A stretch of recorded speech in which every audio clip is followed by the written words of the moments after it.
Alam mo, kung sakaling dumating yung araw na hindi na ako yung taong mahal mo, ito lang yung hinihiling ko.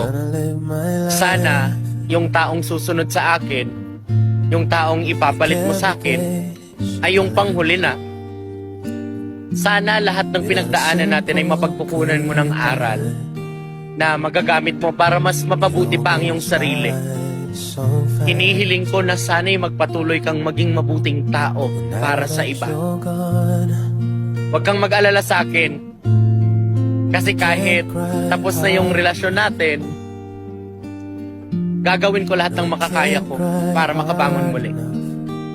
Kahit mahirap, pipilitin ko yung sarili ko na mag-heal, na buksan muli ang puso ko pagdating ng araw. Kakayanin ko dahil tinuruan mo rin ako paano magmahal ng tama.